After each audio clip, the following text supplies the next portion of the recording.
We are ready. We are ready to roll out the 2014 examinations. The examination cycle starts 18 months in advance. We started last year in June, preparing for this examination, the setting of the paper, the internal moderation of the paper, the external moderation of the papers by UMALUSI's external moderators, who ultimately give UMALUSI's stamp of approval on the question papers to ensure that the papers have been set according to the subject assessment guidelines and also according to the curriculum and assessment policy statement. Beyond that, once approved, they are sent back to the department for them to print.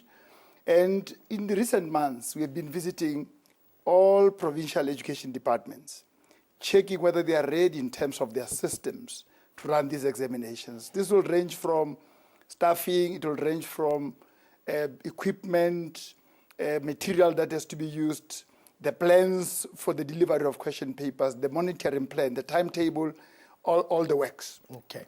Now, instead of the 3 mathematics paper, you have now chopped it to 2 papers. Why the changes? The change comes as a result of the initial arrangement where we had 3 papers, the 3rd paper being optional, and it including certain sections of the syllabus like geometry, which the institutions of higher learning felt that the component is very important for learners to compete favorably in the engineering departments, in their science departments, and for medicine. Now, what would happen is that paper 1 and 2 were compulsory and paper 3 was optional.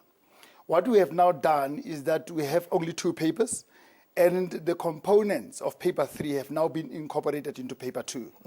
So that all learners will now do geometry and all the aspects that were initially done under paper 3. Okay. Now, you say in a bid to improve the quality of marking, you have now appointed chief markers, that is. What is going to be their role?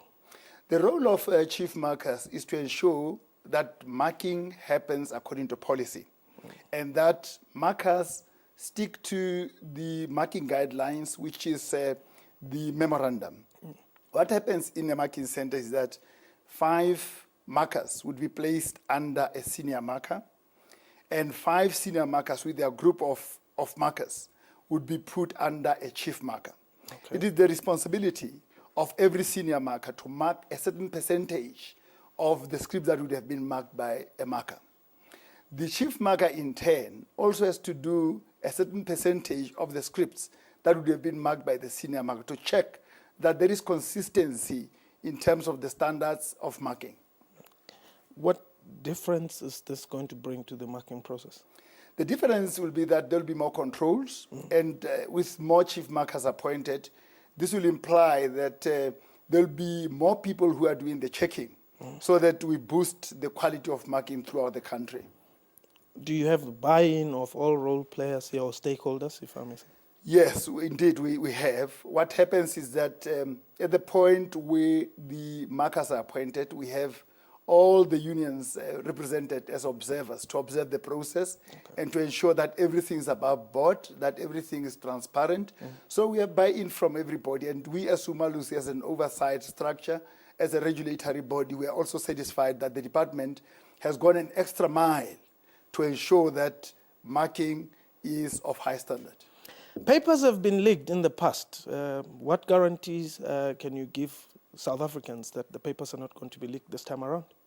Look, the leaking of papers is something that I want to say is history in this country. I visited a number of provinces myself, including Mpumalanga. I want to submit that the colleagues in Mpumalanga are now running the examinations with military precision. Okay.